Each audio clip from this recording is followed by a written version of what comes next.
Hello बच्चों, तो कैसे हैं आप सब लोग। आशा करता हूं कि आप सभी लोग जो है अच्छे होंगे और इस एग्ज़ाम को लेकर के ज़्यादा पैनिक होने की ज़रूरत आप लोगों को नहीं है। जैसा भी एग्ज़ाम गया है, बस आप लोगों को आपने जो मेहनत की थी, आप लोगों को उसी मेहनत पे भरोसा रखना है।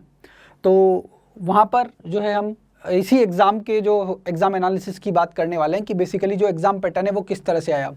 देखो, अगर सिंपल सी मैं बात करता हूँ कि जो लास्ट ईयर हमारा एग्ज़ाम हुआ करता था नीट का, उससे अगर हम कंपैरिजन करते हैं तो उस पेपर के कंपैरिजन में ये जो पेपर हुआ है इस साल, इसका लेवल जो है वो बढ़ चुका है। अब अगर हम लेवल बढ़ने की यहाँ पर बात करते हैं बच्चों, तो अगर आप देखते हो एक चीज़, जो कोरोना से पहले, कोविड से पहले जो पेपर हुआ करते थे नीट के, ये उसी के इक्विवेलेंट पेपर है। हाँ, हालांकि हम ये बोल सकते हैं इसमें जो 2 से 3 क्वेश्चन है वो तो बहुत ही ज़्यादा डिफिकल्ट है। तो सिंपल सी अगर बात करें तो फिजिक्स के पेपर की अगर हम बात करते हैं तो फिजिक्स का जो पेपर है वो ओवरऑल टफ रहा पिछले 1 या 2 साल में जो पहले पेपर हमारे पास में हो रहे थे उनके कंपैरिजन में, और उससे जो पहले नीट का एग्जाम होता था, अगर उसके कंपैरिजन में बात करते हैं तो आप ये समझ सकते हो कि फिर से जो है वो नीट अपना लेवल जो है वो एनटीए ने नीट के एग्जाम का लेवल फिर से बढ़ा दिया है। तो देखा जाए, अगर मैं ईमानदारी से बोलूँ तो जो एग्ज़ाम का लेवल है वो थोड़ा ज़्यादा होना भी चाहिए, क्योंकि जो कोविड का पीरियड था उसमें एग्जाम का लेवल काफ़ी डाउन चला गया था, एकदम लाइन टू लाइन जो है वो क्वेश्चंस आना स्टार्ट हो गए थे। अब यहाँ पर जो हमारे पास में जो कल पेपर हुआ है बच्चों, पहली बात तो आप लोगों ने जो एग्जाम दिया होगा तो हो सकता है कि बहुत सारे बच्चों से जो है वो क्वेश्चंस नहीं लगे होंगे, क्योंकि लास्ट ईयर जो हुआ था और लास्ट ईयर जैसा कि एग्जाम का पैटर्न रहा था उसमें क्या हुआ था, बेसिकली हर जो क्वेश्चंस था वो लाइन टू लाइन था और बच्चों ने जो है उसको टिक कर दिया था, और 720 आउट ऑफ 720 भी काफ़ी सारे बच्चों के आए थे। इस साल ये अपने आप में काफ़ी चैलेंजिंग रहेगा कि कोई बच्चा जो है वो 720 स्कोर कर दे। ठीक है, तो उस चीज़ को लेकर के आप लोगों को पैनिक होने की ज़रूरत नहीं है कि आप लोग अगर सोच रहे हो, पर्टिकुलर कोई इंडिविजुअल बच्चा आकर के सोच रहा है कि उसका जो फिजिक्स का पेपर काफ़ी जो है वो बेकार गया है, तो एक पर्टिकुलर बच्चे का पेपर ही बेकार नहीं गया है, काफ़ी जो मास में जो बच्चे हैं उन लोगों का, क्योंकि एग्ज़ाम में जो फिजिक्स का लेवल है वो काफ़ी ज़्यादा टफ है। तो ये तो आप मान के चलिए कि पर्टिकुलर आप लोगों का ही जो है वो फिजिक्स का पेपर बेकार नहीं गया है। अब दूसरी बात यह है कि इस एग्ज़ाम को लेकर के आपको पैनिक होने की ज़रूरत नहीं है। क्यों नहीं पैनिक होने की ज़रूरत है? क्योंकि ये जो कट ऑफ है लास्ट ईयर के, अगर कंपैरिजन की बात करते हैं तो लास्ट ईयर के कंपैरिजन से इस साल जो है वो एग्ज़ाम का जो कट ऑफ है वो डाउन रहने वाला है। आप ये मान करके चलिए, अगर आपको गवर्नमेंट कॉलेज चाहिए तो आप ये मान सकते हैं कि इस साल जो है वो कट ऑफ ये 570 से 600 के अराउंड रहेगा, अगर आपको गवर्नमेंट कॉलेज चाहिए तो। और साथ में ये स्टेट टू स्टेट वाइज भी ये वेरी करता है, मतलब आप ये मान सकते हैं कि इस साल जो कट ऑफ रहने वाला है वो 570 टू 600 या 5-10 नंबर जो है वो ऊपर नीचे चलता है, ये तो वेरी करता है, और काउंसलिंग टू काउंसलिंग और स्टेट वाइज भी ये चीज़ें डिपेंड करती है। तो जो कल एग्जाम हुआ है हमारा, उसमें अगर सबसे पहले हम बात करते हैं, देखो फिजिक्स के पेपर की अगर बात करते हैं तो इजी जो क्वेश्चन है यहाँ पर 11 तो हमारे पास में इजी क्वेश्चन है, 18 मीडियम क्वेश्चन है, और जो 16 क्वेश्चन है वो हार्ड क्वेश्चन है। मतलब टफनेस लेवल जो है वो 16 क्वेश्चन जो है वो टफ थे, और उन 16 क्वेश्चंस की भी अगर हम बात करते हैं बच्चों, तो पर्टिकुलर 2 से 3 क्वेश्चंस तो ऐसे थे जो वो काफ़ी ज़्यादा टफ थे। आप ऐसा मान सकते हो कि वो ऑलमोस्ट काफ़ी, मतलब जो बहुत ज़्यादा पढ़ने वाले बच्चे होते हैं उन बच्चों से भी वो क्वेश्चंस लगना, एक तरह से आप ये मान सकते हो कि वो काफ़ी मुश्किल रहा होगा। ये हो सकता है किसी बच्चे ने ही उन क्वेश्चंस को सोल्व किया हो। तो ये तो आप मान के चलिए कि जो कल का पेपर था वो काफ़ी ज़्यादा उसका लेवल हाई था। अब जैसा कि फिजिक्स में 45 क्वेश्चंस थे तो 11 तो इजी हो गए, मीडियम हमारे पास में 18 हो गए, और 16 हमारे पास में यहाँ पर हार्ड क्वेश्चंस थे। इसी तरह से आप केमिस्ट्री और बॉटनी और जूलॉजी में देख सकते हो, यहाँ पर हमारे पास में जो इजी क्वेश्चंस थे वो 12 केमिस्ट्री में इजी क्वेश्चंस, मीडियम क्वेश्चन 18, और हार्ड जो क्वेश्चन है वो 15 हमारे पास में केमिस्ट्री में हार्ड है। सिमिलरली अगर बॉटनी की बात करते हैं तो 19 हमारे पास में इजी क्वेश्चंस थे बच्चों यहाँ पर, और 17 क्वेश्चंस हमारे पास में मीडियम है। हार्ड क्वेश्चंस की बात करते हैं तो ये 14 क्वेश्चंस जो है हमारे पास में, 14 क्वेश्चंस हमारे पास में यहाँ पर हार्ड थे। जूलॉजी की बात करते हैं तो 18 क्वेश्चंस यहाँ पर इजी, मीडियम हमारे पास में 15, और हार्ड जो है वो 7 हमारे पास में हार्ड है। अब एक और अगर हम बात करते हैं इस एग्ज़ाम की, अगर हम बात करते हैं जो हमारे पास में जो फिजिक्स का जो पेपर आया बेसिकली, तो उसमें जितने भी क्वेश्चंस थे वो नॉर्मल क्वेश्चंस का लेवल, तो लेवल वाइज तो वो अलग अलग है, लेकिन जो पैटर्न था वो सेम था। पैटर्न सेम की बात करते हैं, पैटर्न सेम कैसे था, आप ऐसे मानिए, तो यहाँ पर जो सिंगल चॉइस है फिजिक्स में वो 45 क्वेश्चन है सिंगल चॉइस। ना तो यहाँ पर स्टेटमेंट टाइप का कोई क्वेश्चन पूछा गया फिजिक्स में, ना मल्टी स्टेटमेंट, ना ही असर्शन रीजन, ना ही मैच द कॉलम, ठीक है। लेकिन लेवल वाइज जो है वो पेपर टफ रहा फिजिक्स का। और बायोलॉजी की अगर हम बात करते हैं तो बायो में जो है वो पेपर को काफी डाइवर्सिफाई कर दिया। स्टेटमेंट टाइप के 8 क्वेश्चंस यहाँ पर पूछ लिए गए, मल्टी स्टेटमेंट 15 हो गए हमारे पास में, assertion reason 5, match the column यहाँ पर हमारे पास में 12 हो गए। तो इस तरह से जो है इस पेपर को अगर हम देखते हैं कि किस पैटर्न से जो क्वेश्चन पूछा गया है, तो एक भी अगर हम फिजिक्स में क्वेश्चंस देखते हैं तो सारे के सारे क्वेश्चंस हमारे पास में, पहले जो क्वेश्चंस आया करते थे 50 थे, इस बार जो 45 क्वेश्चंस है वो सारे के सारे हमारे पास में सिंगल चॉइस क्वेश्चन है। नेक्स्ट अगर हम यहाँ पर देखते हैं बच्चों की चैप्टर वाइज जो है वो किस किस चैप्टर से कितना क्वेश्चंस पूछे गए हैं, तो चैप्टर वाइज देखते हैं। तो यहाँ पर जो है हमारे पास में 11th अगर चैप्टर की बात करते हैं तो 11th जो चैप्टर है उसमें से 22 या 23 क्वेश्चन आए, और 12th वाले से जो है वो मतलब 50-50 आप ये मान के चल सकते हो। तो पहला जो हमारा यूएनडी वाला जो चैप्टर है इससे 3 क्वेश्चंस पूछे गए हैं। यहाँ पर मोशन इन अ प्लेन कोई क्वेश्चन नहीं पूछा गया, motion in a straight line 2 question है यहाँ पर, साथ में लॉज ऑफ मोशन की बात करते हैं तो 3 क्वेश्चन है, सर्कुलर मोशन की बात की है यहाँ पे तो 1 क्वेश्चन पूछा गया है। और ये जो सर्कुलर मोशन में क्वेश्चन आया है यहाँ पर, ये वर्टिकल सर्कुलर मोशन का क्वेश्चन आया, जो भी मैं पेपर में यहाँ पर आपको डिस्कस करूंगा, बताऊंगा वो किस तरह का क्वेश्चन है और किस तरह से वो जो है अपने आप में टिपिकल हो चुका है। साथ में वर्क पर एनर्जी की बात करते हैं तो 1 क्वेश्चन आया है। Centre of mass and system of particle की बात करते हैं तो यहाँ पर इससे कोई सा भी क्वेश्चन हमसे नहीं पूछा गया है। नॉर्मल हम सेंटर ऑफ मास की बात कर रहे हैं। रोटेशनल मोशन की बात करें, यहाँ से 2 क्वेश्चंस पूछे गए हैं, ग्रेविटेशन से 2 क्वेश्चन आए, मैकेनिकल प्रॉपर्टीज ऑफ सॉलिड्स से भी हमारे पास में कोई क्वेश्चंस नहीं पूछा गया है। तो सिंपल सी आप देख सकते हो कि एक तो हमारे पास में हो गया motion in a plane, mechanical properties of the solids. तो 11th वाले पोर्शन की बात करते हैं तो हमारे पास में 3 चैप्टर्स हैं जिनसे कोई क्वेश्चंस नहीं आया है। बाकी जो है इस पेपर को 11th वाले पार्ट में भी डाइवर्सिफाई कर दिया है, हर एक से जो है वो क्वेश्चंस पूछे गए हैं। 3 चैप्टर्स को यहां पर अगर हम छोड़ देते हैं तो mechanical properties of fluids 1 question, thermal properties of the matter 1 question, kinetic theory 1 question, thermodynamics 2 question, oscillation 2 question, waves 1 question. तो लास्ट ईयर भी जैसा हम देखते थे कि एसएचएम और वेव्स की बात करते थे 2 से 3 क्वेश्चंस आते थे, यहाँ पर भी आप देख सकते हो कि ये एसएचएम और वेव्स से मिलाकर के 3 क्वेश्चंस थे। तो हर चैप्टर से जो क्वेश्चंस के आने का तरीका है, किस चैप्टर से जो है वो कितने क्वेश्चंस आते हैं, वो तो ऑलमोस्ट सेम है, लेकिन डिफिकल्टी वाइज जो है बच्चों फिर से मैं आपसे बोल रहा हूँ कि ये जो पेपर है उसको थोड़ा टफ कर दिया गया है। 12th वाले अगर पोर्शन की बात करते हैं, यहाँ पर देखो 12th वाले पोर्शन से अगर हम देखते हैं, यहाँ पर 12th वाले पोर्शन में इलेक्ट्रोस्टैटिक्स की अगर हम बात करते हैं, इलेक्ट्रोस्टैटिक्स को हमने यहाँ पर अलग अलग पार्ट्स में डिवाइड कर दिया है। पहला पार्ट हमारा हो गया इलेक्ट्रिक चार्ज एंड फील्ड। तो इलेक्ट्रिक चार्ज एंड फील्ड से हमारे पास में 1 क्वेश्चन पूछा गया है। इलेक्ट्रोस्टैटिक पोटेंशियल एंड कैपेसिटेंस से 3 क्वेश्चन पूछे गए हैं। करंट इलेक्ट्रिसिटी, तो ओवरऑल हम बोल सकते हैं कि इलेक्ट्रोस्टैटिक जो चैप्टर से उससे 4 क्वेश्चन हमारे पास में आए हुए हैं। साथ में करंट इलेक्ट्रिसिटी की बात करते हैं 3 क्वेश्चन आए हुए हैं यहाँ पर। Moving charge and magnetism 2 questions. अब जिस चैप्टर से हमारे पास में कोई क्वेश्चन नहीं पूछा गया है, मैग्नेटिज्म एंड मैटर से कोई क्वेश्चंस नहीं पूछा गया है। यहाँ पर ईएमआई की बात करते हैं 1 क्वेश्चन पूछा गया है। ऑल्टरनेटिंग करंट से यहाँ पर 1 क्वेश्चन पूछा गया है। इलेक्ट्रोमैग्नेटिक वेव से 2 क्वेश्चंस आए।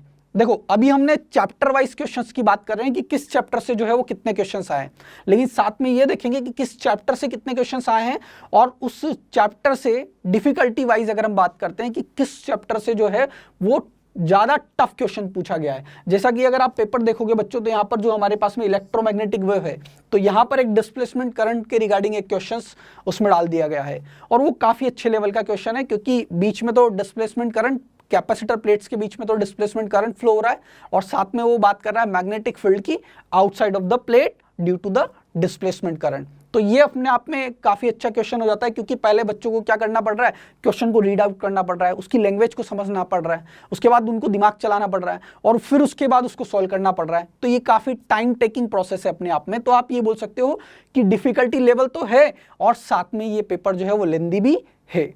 तो इस चीज को लेकर के आपको घबराना नहीं है, आप ये मान करके चलिए, श्योर हो जाइए कि जो आपका जो कट ऑफ है वो डाउन जाने वाला है। ठीक है, नेक्स्ट यहां पर हम बात करते हैं रे ऑप्टिक्स और ऑप्टिकल इंस्ट्रूमेंट की। यहां से 2 क्वेश्चंस पूछे गए। वे ऑप्टिक्स से हमारे पास में 2 क्वेश्चन पूछे गए हैं, या आप बोल सकते हो ओवरऑल अगर हम ऑप्टिक्स चैप्टर की बात करते हैं तो यहाँ से 4 क्वेश्चंस पूछे गए हैं। Dual nature of matter and radiation की बात करते हैं, यहाँ से 3 क्वेश्चन पूछे गए हैं। मॉडर्न फिजिक्स वाले चैप्टर से देखो यहाँ पर 3 क्वेश्चन पूछे गए हैं। तो वही एवरेज, वैसे तो मॉडर्न फिजिक्स से जो है वो क्वेश्चंस 4 to 5 इस तरह से चला जाता है, लेकिन यहाँ पर आप देख सकते हो 4 to 5, तो ये तो हमारे पास में 3 क्वेश्चन हो गए।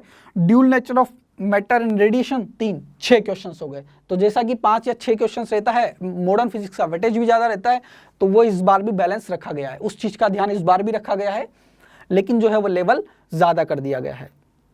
नेक्स्ट अगर हम यहाँ पर बात करते हैं बच्चों, ये तो हो गया हमारा चैप्टर वाइज पेपर कि किस चैप्टर से जो है वो कितने क्वेश्चंस पूछे गए हैं।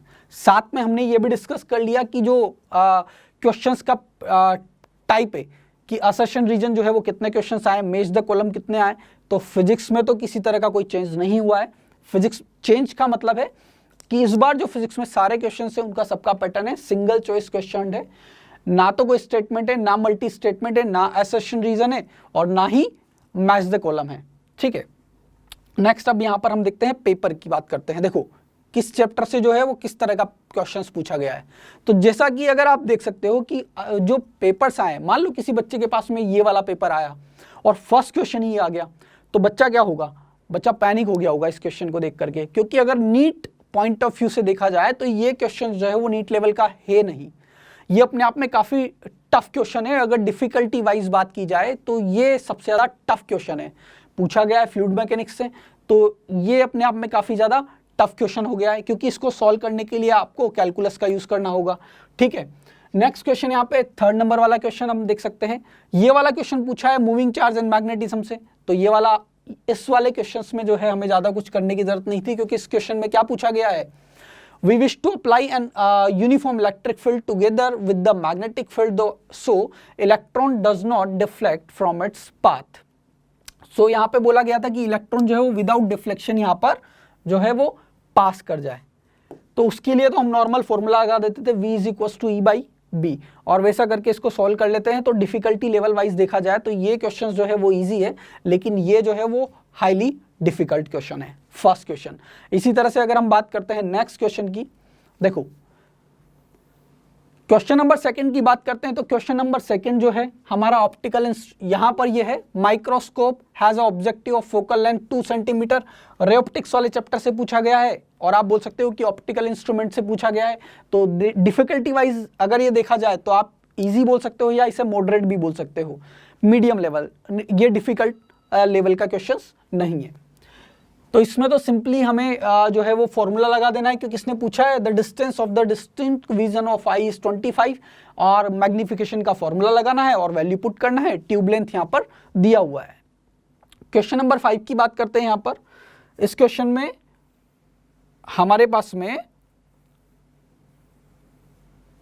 क्वेश्चन नंबर 3 डिस्कस कर लिया था, क्वेश्चन नंबर 4 की बात करते हैं। देखो बच्चों, ये जो क्वेश्चन है हमारे पास में, इस क्वेश्चन में बोला गया है there are 2 inclined surface of equal length L, और यहाँ पर ये कोफिशिएंट ऑफ काइनेटिक फ्रिक्शन भी हमें फाइंड आउट करना है। तो बेसिकली ये वाला जो क्वेश्चन है वो लॉज ऑफ मोशन में फ्रिक्शन से इसने क्वेश्चन पूछा है, और डिफिकल्टी लेवल वाइज अगर देखा जाए तो ये क्वेश्चन भी डिफिकल्ट लेवल में नहीं आता है, लेकिन ईजी लेवल से थोड़ा ऊपर लेवल का क्वेश्चन है। साथ में अगर हम देखते हैं क्वेश्चन नंबर 5, यहाँ पर आप देख सकते हो ये वाला जो क्वेश्चन है, यहाँ पर पूछा गया है बच्चों, if FA and FB are the forces applied by the brakes on the car A and B respectively, then the ratio of FA to the FB। तो ये आप बोल सकते हो कि ये टू द लाइन क्वेश्चन नहीं है, इसमें पहले आपको सोचना पड़ेगा और फिर जो है वो इसको सोल्व करना पड़ेगा। तो ये भी अपने आप में मॉडरेट और डिफिकल्ट के बीच का लेवल है, तो उसी अकॉर्डिंग हम यहाँ पर इसको बोल सकते हैं कि जो लेवल है क्वेश्चंस का थोड़ा ज़्यादा, और क्वेश्चंस को हमने यहाँ पर लेंथी बना दिया है। नेक्स्ट क्वेश्चन यहाँ पर आप देख सकते हो, ये जो क्वेश्चन है हमारे पास में करंट इलेक्ट्रिसिटी का क्वेश्चन हमसे पूछा गया यहाँ पर। अब फिर से आपको यहाँ पर एक कंसेप्ट लगाना होगा कि यहाँ पे पहले आपको देखना होगा कि whether it is the balanced Wheatstone bridge और नॉट। तो पहले तो बैलेंसिंग कंडीशन चेक करना होगा, उसके बाद में आपको यहाँ पर कॉम्बिनेशन ऑफ रेजिस्टेंस वाला कंसेप्ट भी अप्लाई करना होगा। तो यहाँ पे नॉर्मली तो हमें क्या करना है, पहले तो ये चेक करना है बैलेंस्ड व्हीटस्टोन ब्रिज वाली कंडीशन अप्लाई करनी है। साथ में सेकंड कंसेप्ट हमारा क्या हो गया, combination of the resistance, because अगर ये सिंगल सर्किट ही दिया होता तो ये अपने आप में मीडियम लेवल का क्वेश्चन हो जाता, लेकिन साथ में इसने क्या कर दिया, बाहर भी हमारे रेजिस्टेंस कनेक्ट कर दिए और इसने इक्विवेलेंट रेजिस्टेंस ना पूछ करके हमसे पूछ दिया कि करंट जो है वो सर्किट में कितना होगा। तो इस क्वेश्चन को मल्टीपल कंसेप्ट के साथ में इसने यहाँ पर इस क्वेश्चन को लेंथी भी कर दिया है। तो ये अपने आप में आप बोल सकते हो कि जो है वो डिफिकल्ट लेवल को टच कर रहा है। नेक्स्ट क्वेश्चन आप देख सकते हो, क्वेश्चन नंबर 9। अब यहाँ पर भी जो है हमसे पूछा गया है कि हमें एक इलेक्ट्रिक फील्ड दे दिया और साथ में करस्पॉन्डिंग उसके मैग्नेटिक फील्ड पूछा गया है। इलेक्ट्रोमैग्नेटिक वेव का क्वेश्चन है, तो ये अपने आप में मॉडरेट लेवल का क्वेश्चन है, मीडियम लेवल है इस क्वेश्चन का, बिकॉज आपको पता होना चाहिए कि ई क्रॉस बी जो है वो in the direction of propagation of the electromagnetic wave होता है, तो वो कंसेप्ट आपको लगाना है। साथ में आपको ये देखना है कि जो direction of propagation of the electromagnetic wave होगा वो किस डायरेक्शन में होगा, तो ये भी आपको फाइंड आउट करना है। मतलब आप ये देख सकते हो कि एक कंसेप्ट तो आपको लगाना है कि वेव की इक्वेशन देखना आना चाहिए, वेव की इक्वेशन देख करके आपको ये पता लगाना है कि वेव जो है वो किस डायरेक्शन में मूव कर रही है, या आप बोल सकते हो कि एनर्जी का जो फ्लो है वो किस डायरेक्शन में हो रहा है। सिंगल कंसेप्ट तो ये हो गया आपके पास में, साथ में आपको ये बताना है कि जो डायरेक्शन ऑफ प्रोपोगेशन है, अगर हम ई क्रॉस बी की बात करते हैं जो हमें पॉइंटिंग वेक्टर देता है, तो ये कंसेप्ट भी साथ में हमें पता होना चाहिए। तो इस तरह से देखा जाए तो ये भी जो है क्वेश्चन वो हमारा इजी लेवल का क्वेश्चन नहीं रहा। नेक्स्ट अगर हम बात करते हैं हमारे पास में जो क्वेश्चन नंबर 7 है, तो इस क्वेश्चन की मैं बात कर रहा था जो कि हमारा वर्टिकल सर्कुलर वाला वर्टिकल सर्कुलर मोशन का क्वेश्चन है। बिकॉज अगर आप यहाँ पर एनर्जी अप्लाई करते हो, एनर्जी कंजर्वेशन इस क्वेश्चन में अप्लाई करते हैं, तो इस पॉइंट पर भी हमारा बोला गया है कि कुछ वेलोसिटी है इसका, लेकिन यहाँ पर जो है वो स्ट्रिंग स्लैग कर जाता है। अब जब स्ट्रिंग स्लैग कर जाता है तो स्पीड्स का रेशियो बताना है। तो जब इस पॉइंट पर अगर हमारा जो स्ट्रिंग है वो स्लैग करेगा बच्चों, तो यहाँ पर जो है ये अपने आप में वर्टिकल सर्कुलर मोशन का टिपिकल प्रॉब्लम बन जाता है, बिकॉज यहाँ पर जब इसका वेलोसिटी रहेगा तो ये प्रोजेक्टाइल मोशन करेगा।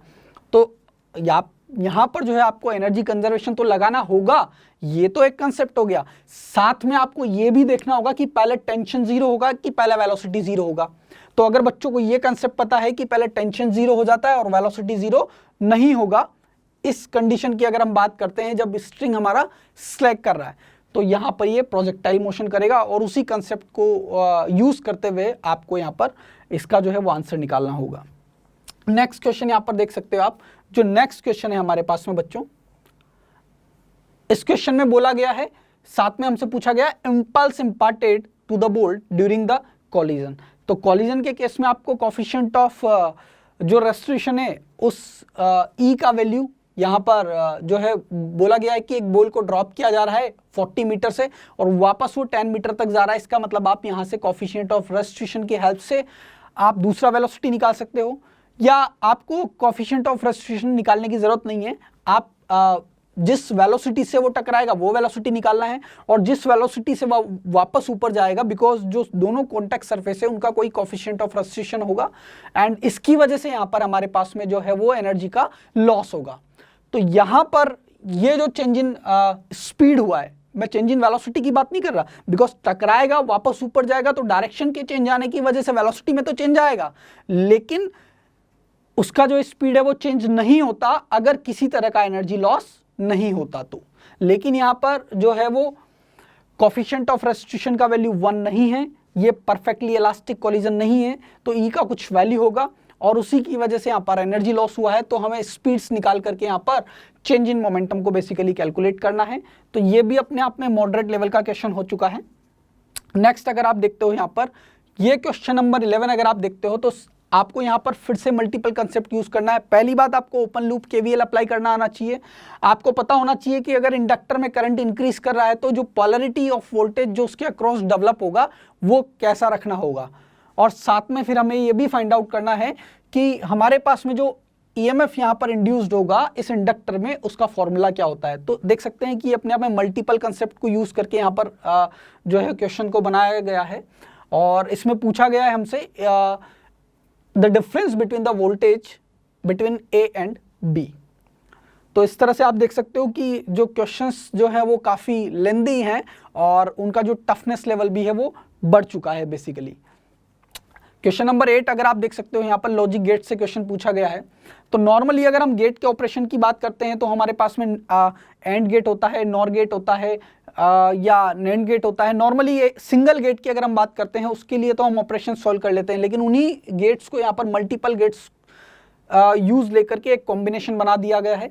तो पहले तो आपको गेट का ऑपरेशन पता होना चाहिए, फिर अगर आप यहाँ पर जो है इस क्वेश्चन को सोल्व करने जाते हो बच्चों, तो उसके साथ आपको जो ऑपरेशन जो अगर हम बात करते हैं a plus B whole bar तो उसको क्या लिख सकते हैं, या अगर हम बात करते हैं a dot B to the whole bar उसको कैसे सॉल्व कर सकते हैं, तो उसके साथ साथ आपको लॉजिकल ऑपरेशंस भी पता होने चाहिए। तो ये भी अपने आप में देखा जाए तो इजी लेवल का क्वेश्चन नहीं है, इसका भी जो टफनेस लेवल है वो बढ़ चुका है।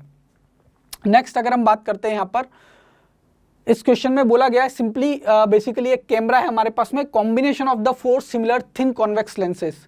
तो लगने में ऐसा लग रहा है कि ये अपने आप में एक ऑप्टिकल इंस्ट्रूमेंट है। हाँ बिल्कुल ऑप्टिकल इंस्ट्रूमेंट बनाया हुआ है, लेकिन यहाँ पर बेसिकली ये जो क्वेश्चन है ये हमारा कॉम्बिनेशन ऑफ लेंसेज से पूछा गया है। तो आपको लेंस के पावर का फॉर्मूला पता होना चाहिए। अगर पावर की बात करते हैं लेंस का तो 1/f होता है। साथ में अगर हम कॉम्बिनेशन ऑफ लेंसेज को यूज लेते हैं तो पावर्स का क्या होता है, बेसिकली पावर्स जो है वो ऐड हो जाती है। ये कंसेप्ट भी आपको पता होना चाहिए और उसी को यूज करके इस कॉम्बिनेशन के लिए हमें बेसिकली नेट पावर भी निकालना है और साथ में इसका मैग्निफिकेशन भी फाइंड आउट करना है। तो अगर यहाँ पर सिर्फ पावर की बात करता तो हम बोल सकते थे कि ये क्वेश्चन जो है वो ईजी है। नॉर्मली अगर मैग्निफिकेशन की बात करता तो हम ये बोल सकते थे कि हाँ ये इजी क्वेश्चन या इससे थोड़ा सा ऊपर लेवल का है, लेकिन यहाँ पर इसने 2 क्वेश्चंस पूछ लिए एक ही क्वेश्चन में, तो ये जो है वो इजी ना रह करके ये लेंथी हो गया और जो है ये अपने आप में इजी से ऊपर लेवल का जो है वो क्वेश्चन हो जाता है। अब आप देख सकते हो नेक्स्ट क्वेश्चन अगर आप देख रहे हो यहाँ पे क्वेश्चन नंबर 14।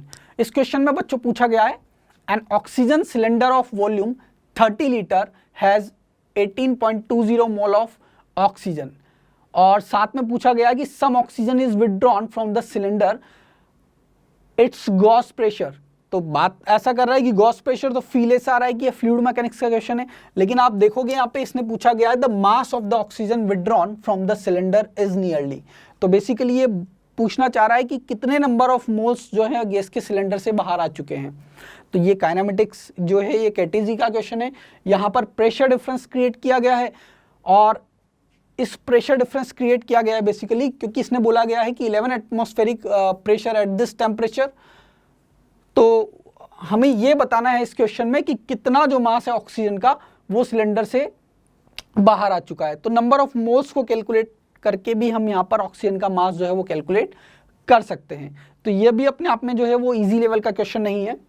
नेक्स्ट अगर हम बात करते हैं क्वेश्चन नंबर 18, तो अभी तक हमारे पास में जो एटॉमिक स्ट्रक्चर वाला जो चैप्टर था उससे जो क्वेश्चंस आते थे वो इजी लेवल के क्वेश्चन आते थे। जैसे वो डायरेक्ट टू द पॉइंट बात करता था कि बोहर मॉडल्स के रिगार्डिंग जो है वो इजी क्वेश्चंस पूछे जाते थे, लेकिन इस बार इसने क्वेश्चन में क्या किया गया, इसकी लैंग्वेज को थोड़ा सा ट्विस्ट कर दिया। जैसा कि जेईई मेन के क्वेश्चंस में पूछा जाता है, a model of for the quantized motion of electron in the uniform magnetic field B state that the flux passing through the orbit of the electron is NH/E। तो साथ में ये flux की भी बात कर रहा है, एटॉमिक स्ट्रक्चर में भी चला गया।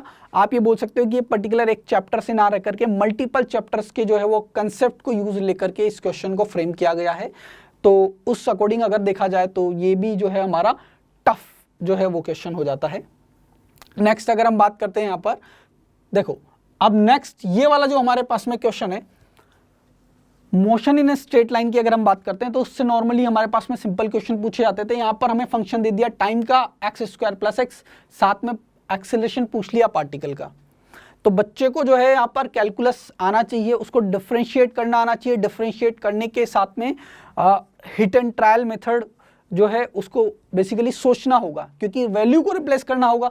सिंगल टाइम अगर हम डिफरेंशिएट करेंगे तो यहाँ पर dx/dt वेलोसिटी मिल जाएगा, फिर डबल टाइम डिफरेंशिएट करना होगा जिससे कि हमें एक्सेलरेशन मिलेगा। अब वो जो एक्सेलरेशन मिलेगा वो भी ऐसा नहीं है कि डायरेक्ट हमें x के टर्म में मिलेगा, वेलोसिटी के टर्म में मिलेगा, फिर उस वेलोसिटी को वहाँ से रिमूव करना होगा।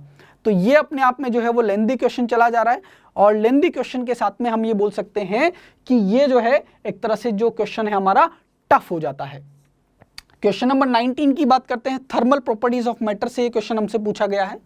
अब आप देख सकते हो कि नॉर्मली अगर हम सिंगल स्लिप की बात करते हैं तो हम ये बोल सकते हैं कि rate of heat of flow, कि हीट का जो ट्रांसफर है, या हम करंट एनालॉजी की बात करते हैं तो हम ये मान सकते हैं कि एक रेजिस्टेंस है, thermal resistance, single thermal resistance की बात कर रहे हैं, उसके अक्रॉस कुछ टेम्परेचर है तो उससे कितना करंट पास कर रहा है। तो अगर आप इसे रेजिस्टेंस से कन्वर्ट कर देते हो तो आप ये मान सकते हो कि combination of the thermal resistance, साथ में यहाँ पर जो है वो टेम्परेचर डिफरेंस है, और हमसे पूछा गया है the ratio of temperature T1 to the T2। तो ये भी अपने आप में उसने इस लैंग्वेज को जो है वो जेईई मेंस की लैंग्वेज में कन्वर्ट कर दिया है। आप सोच सकते हो कि कैसे इसने जेईई मेन में कन्वर्ट कर दिया। देखो बच्चों, नॉर्मली अगर हम बात करते हैं, हमसे पूछ सकता था क्वेश्चन में कि T1 का वैल्यू क्या होगा, या वो पूछ सकता था कि T2 का वैल्यू क्या होगा। हमें यहाँ पर जो है वो T1 का वैल्यू फाइंड आउट करना है, साथ में T2 का वैल्यू भी फाइंड आउट करना है, और फिर उसका रेशियो फाइंड आउट करना है। तो ये जो लैंग्वेज है वो बेसिकली जेईई मेन के एग्जाम के अकॉर्डिंग आप मान सकते हो कि ये जो है वो उसी के इक्विवेलेंट हो चुका है। तो ये जो है भी अपने आप में एक टफ लेवल का क्वेश्चन है। नेक्स्ट क्वेश्चन है, यहाँ पर आप देख सकते हो ऑल्टरनेटिंग करंट से क्वेश्चन पूछा गया है। हमें यहाँ पर करंट का वैल्यू तो बताना ही है, साथ में हमें फेज डिफरेंस भी बताना है। तो फर्स्ट ऑफ ऑल आपको क्या कैलकुलेट करना होगा, यहाँ पर इंपीडेंस कैलकुलेट करना होगा। इस क्वेश्चन में इंपीडेंस के साथ में आपको पता होना चाहिए, इंपीडेंस के साथ में आपको फिर पहले करंट कैलकुलेट करना होगा और फेज डिफरेंस भी कैलकुलेट करना होगा। तो एक क्वेश्चन पूछ सकता था, इसने यहाँ पर दो क्वेश्चन को यहाँ पर मिक्सअप कर दिया है। ठीक है, सिमिलरली हमारे पास में जो क्वेश्चन नंबर 17 है, इस क्वेश्चन नंबर 17 की अगर हम बात करते हैं तो इस क्वेश्चन नंबर 17 में बोला गया है जो सन है वो अपनी एक्सिस के अराउंड रोटेट कर रहा है, और sun rotates around its centre once in 27 days. तो इस पहली बात तो यहाँ पर टाइम पीरियड दिया हुआ है, इस टाइम पीरियड से हमें एंगुलर इसका वेलोसिटी निकालना होगा। और फील ऐसा आ रहा है इस क्वेश्चन का कि जैसे तो ये क्वेश्चन हमारा ग्रेविटेशन का क्वेश्चन है, लेकिन अगर आप देखोगे what will be the period of revolution if the sun were expand to twice the present radius without any external influence. अब यहाँ पर without any influence of the external, ये बोला है विदाउट एनी एक्सटर्नल इन्फ्लुएंस। इसका मतलब है कि किसी तरह का यहाँ पर टॉर्क अप्लाई नहीं हो रहा है। तो आपको बेसिकली यहाँ पर जो है इसका मोमेंटम कंजर्वेशन वाला जो कंसेप्ट है वो अप्लाई करना होगा, और साथ में इस टाइम पीरियड से पहले हमें वो फाइंड आउट करना होगा। तो ये अपने आप में आप बोल सकते हो कि इजी लेवल का क्वेश्चन है, लेकिन वो जो लैंग्वेज जिस तरह से इसका ट्विस्ट किया गया है तो ये अपने आप में मीडियम लेवल का जो है वो क्वेश्चन बन जाता है। क्योंकि अगर वो डायरेक्ट ये दे देता है बच्चों की आपको सिंपल सी बात है कि एंगुलर मोमेंटम कंजर्वेशन अप्लाई करना है, तो आप तो इस क्वेश्चन को डायरेक्टली कर सकते थे, लेकिन उसने क्वेश्चंस की लैंग्वेज को थोड़ा सा ट्विस्ट कर दिया है। ठीक है, नेक्स्ट अगर हम बात करते हैं यहाँ पर क्वेश्चन नंबर 20 इलेक्ट्रोस्टैटिक वाला chapter, capacitance, combination of the capacitor है यहाँ पर, साथ में जो है वो अलग अलग थिकनेस के लिए इसने मीडियम को यहाँ पर जो है वो इंसर्ट किया है, और उसी के लिए हमें यहाँ पर इक्विवेलेंट कैपेसिटेंस निकाल करके वही कैलकुलेशंस जो है वो सॉल्व करना होगा। तो ये भी अपने आप में एक लेंथी क्वेश्चन चला जाता है। नेक्स्ट क्वेश्चन की बात करते हैं हमारे पास में यहाँ पर, देखो नेक्स्ट क्वेश्चन यहाँ पर आप क्वेश्चन नंबर 21 देख सकते हो यहाँ पर। तो वापस से ये क्वेश्चन लेंथी हो जाता है, इसमें थोड़ा सोचना होगा आप लोगों को। क्वेश्चन नंबर 21 में हमसे पूछा गया है यहाँ पर, देखो ये अपने आप में जो है वो क्वेश्चन लेंथी हो रहा है। ठीक है, क्वेश्चन नंबर 22 भी इसी तरह से आप देख सकते हो यहाँ पर। इस क्वेश्चन में एक यूनिफॉर्म रोड है 20 kg का, लेंथ 5 मीटर, लीन अगेंस्ट स्मूथ वर्टिकल वाल। तो एक स्मूथ वर्टिकल वाल के अगेंस्ट जो है वो ये इस तरह से जो है वो ये यहाँ पर बैलेंस हो रहा है। तो साथ में आप ये बोल सकते हो आपको टॉर्क का कंसेप्ट भी पता होना चाहिए, साथ में यहाँ पर फ्रिक्शन भी हमें दिया हुआ है। तो वापस से वही मल्टीपल कंसेप्ट, और ये जो क्वेश्चन है वो सिस्टम ऑफ रोटेशनल मोशन का अपने आप में क्वेश्चन चला जा रहा है, जहाँ पर आपको इक्विलिब्रियम वाली कंडीशन को अप्लाई करना होगा, आपको नॉर्मल फोर्सेस के डायरेक्शंस पता होने चाहिए। तो ये जो क्वेश्चन है वो भी अपने आप में टिपिकल हो जा रहा है। नेक्स्ट क्वेश्चन की बात करते हैं बच्चों, अगर हम यहाँ पर देखते हैं अगला जो क्वेश्चन है हमारे पास में, आप देख सकते हो कि ये हमारे पास में ऑसिलेटिंग स्प्रिंग मास, ये ऑसिलेशन वाले चैप्टर से अगर हम देखते हैं, springs connected to a box filled with the sand, as the box oscillates sand leaks out the box vertically so that the average frequency omega t and average amplitude of the system change with the time। तो ये भी अगर देखा जाए तो अपने आप में इजी लेवल का क्वेश्चन नहीं रहा, बिकॉज यहाँ पर पहले तो आपको सोचना होगा, कंसेप्ट अप्लाई करने होंगे, और साथ में कंसेप्ट डेवलप करने के साथ में आपको फिर फाइनल आंसर तक पहुंचना है। उसके बाद आपको ग्राफ का नॉलेज भी होना चाहिए। तो ये डिफिकल्टी लेवल हो गया और काफ़ी ज़्यादा डिफिकल्ट लेवल का ये जो है वो क्वेश्चंस हो जाता है। तो ये आप देख सकते हो कि इस बार जो पेपर आया उसका लेवल बहुत ज़्यादा हाई लेवल का पेपर कर दिया गया है। तो इसीलिए आप लोगों को कट ऑफ को लेकर के तो डरना नहीं है बच्चों, या पैनिक नहीं होना है कि बहुत सारे क्वेश्चंस हमसे नहीं लग पाए। ऐसा तो बिल्कुल सेकंड थॉट तो माइंड में आने ही नहीं देना है। नेक्स्ट क्वेश्चन की बात करते हैं यहाँ पर बच्चों। अगला जो क्वेश्चन है, देखो क्वेश्चन नंबर 24 की बात करते हैं। तो ये यूएनडी वाले चैप्टर से हो गया। नॉर्मली आपको क्या करना है, टी का डायमेंशन लिखना है, बाकी एलएचएस वाले डायमेंशन लिखने, एलएचएस और आरएचएस के डायमेंशंस को बैलेंस करना है और वैल्यूज फाइंड आउट करनी है। तो ये भी अपने आप में जो है वो टिपिकल लेवल वाइज अगर हम बात करें तो ये जो क्वेश्चन है वो अपने आप में लेंदी चला जा रहा है। और क्वेश्चन लेंदी होगा तो ऑब्वियस सी बात है कि सॉल्व करने में टाइम जाएगा और बच्चों को जो है वो सॉल्व करने में काफ़ी प्रॉब्लम आएगी। नेक्स्ट अगर हम क्वेश्चन नंबर 27 की बात करते हैं, यहाँ पर बोला गया है unpolarised light beam travelling in air is incident on a medium, और यहाँ पर हमसे पूछा गया है ब्रिस्टर एंगल। तो ये जो क्वेश्चन है वो अगर हम देखते हैं तो ये क्वेश्चन जो है वो अपने आप में इजी लेवल का क्वेश्चन है। वे ऑप्टिक्स वाले चैप्टर से ये वाला क्वेश्चन पूछा गया है। अगला जो क्वेश्चन है क्वेश्चन नंबर हमारे पास में 26। यहाँ पर एक डायमीटर दिया हुआ है, आप देख सकते हो। ये जो हमारे पास में एक्सपेरिमेंटल स्किल्स वाले चैप्टर में जो हमारे पास में स्केल होता है, तो ये वर्नियर कैलिपर्स वाला क्वेश्चन है। तो पहली बात तो आपको लीस्ट काउंट फाइंड आउट करना आना चाहिए, साथ में आपको जीरो एरर का कंसेप्ट पता होना चाहिए, और जीरो एरर फाइंड आउट करने के साथ आपको ये भी पता होना चाहिए कि यहाँ पर जो जीरो एरर है वो ऐड होगा या सब्ट्रैक्ट होगा। और उसी कंसेप्ट को लेकर के अगर हम देखे जाएं यहाँ पर, तो ये भी अपने आप में इजी लेवल का क्वेश्चंस नहीं है। नेक्स्ट क्वेश्चन अगर हम 25 क्वेश्चन नंबर की बात करते हैं, तो इस क्वेश्चन में बोला गया है, ये इलेक्ट्रोस्टैटिक वाले चैप्टर से पूछा गया है।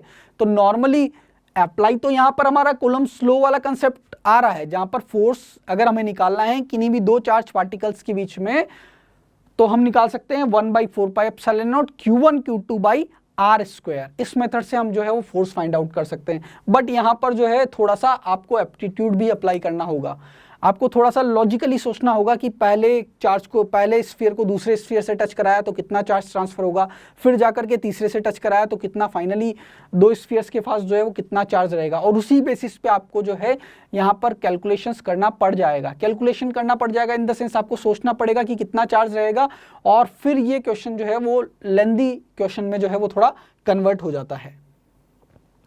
ठीक है, अगर आप थोड़ा सा भी मिस कर देते हो और चार्ज फाइंड आउट करने में, तो आपका जो आंसर है वो गलत आंसर चला जाएगा। नेक्स्ट क्वेश्चन है हमारे पास में पैरेलल प्लेट कैपेसिटर से। तो अलग अलग यहाँ पर जो है वो नॉर्मली हमारे पास में वैल्यू वाला आंसर नहीं पूछा गया है। 0 at all the places, constant between the plates and 0 outside, non zero everywhere, maximum at the imaginary cylindrical. तो पूछा क्या गया है, magnetic field arising due to the displacement current. तो जैसा कि मैंने स्टार्टिंग में आप लोगों को बताया था कि यहाँ पर फील तो आ रहा है, ये कैपेसिटर प्लेट का क्वेश्चन है, लेकिन ये कैपेसिटेंस से नहीं है। ये क्वेश्चंस में कैपेसिटर का कंसेप्ट तो लग ही रहा है, साथ में इस क्वेश्चंस को डाल दिया गया है इलेक्ट्रोमैग्नेटिक वेव्स वाले चैप्टर में, जहां पर आपको पता होना चाहिए कि डिस्प्लेसमेंट करंट का जो कंसेप्ट है वो क्या होता है। अगर हम डिस्प्लेसमेंट करंट की वजह से outside of the plate magnetic field की बात करेंगे तो वो क्या होगा। आइदर कंडीशन ये भी मैटर करती है कि जो कैपेसिटर है वो कंटिन्यूसली चार्ज हो रहा है या वो स्टेडी स्टेट में है। ये सब चीजें यहाँ पर आपको कंसेप्ट अप्लाई करना होगा। तो ये इलेक्ट्रोमैग्नेटिक वेव्स वाले चैप्टर से इस क्वेश्चन का लेवल जो है वो काफी हाई कर दिया गया है। बच्चों को पहले सोचना होगा, मल्टीपल कंसेप्ट अप्लाई होंगे और उसके बाद फिर आप जो है वो इस क्वेश्चन का आंसर कर सकते हो। क्वेश्चन नंबर 27 की अगर हम बात करते, क्वेश्चन नंबर 29 की अगर हम बात करते हैं, यहाँ पर दो कंटेनर से हमारे पास में, दो चेंबर से, उन दोनों में हमारे पास में वॉल्यूम दिया हुआ है और पूछा गया है कि हमारे पास में दो डिफरेंट वॉल्यूम है, बीच में हमारे पास में एक पार्टीशन लगा हुआ है। जैसे हम पार्टीशन को रिमूव कर देते हैं तो फाइनल मिक्सचर का जो है वो प्रेशर क्या होगा। तो फर्स्ट ऑफ ऑल आपको ये निकालना होगा कि V1 वॉल्यूम में प्रेशर जो है वो कितना दिया हुआ है, P1। इस V2 वॉल्यूम में प्रेशर कितना दिया हुआ है, P2। लेकिन अगर इसी V1 वॉल्यूम वाली गैस अगर इस कंप्लीट वॉल्यूम में होती तो उस केस में due to this V1 volume वाली गैस की वजह से टोटल प्रेशर कितना होता वो आपको निकालना होगा। इस V2 वॉल्यूम वाली गैस की अगर हम बात करते हैं, वो अगर इस कंप्लीट वॉल्यूम में होगी तो उसकी वजह से प्रेशर कितना होगा, फिर आपको डाल्टन लॉ ऑफ प्रेशर वाला कंसेप्ट अप्लाई करना होगा, जहां पर आप P1 प्लस P2 कर सकते हो। डायरेक्ट आप P1 प्लस P2 ऐड नहीं कर सकते हो। पहले तो आपको ये निकालना होगा कि जब टोटल वॉल्यूम में सिंगल गैस की वजह से प्रेशर कितना होगा। सेम कंडीशन आपको दूसरी वाली गैस के लिए करना होगा, और फिर जाकर के आप यहाँ पर जो है वो टोटल प्रेशर या मिक्सचर का जो है वो प्रेशर फाइंड आउट कर सकते हो।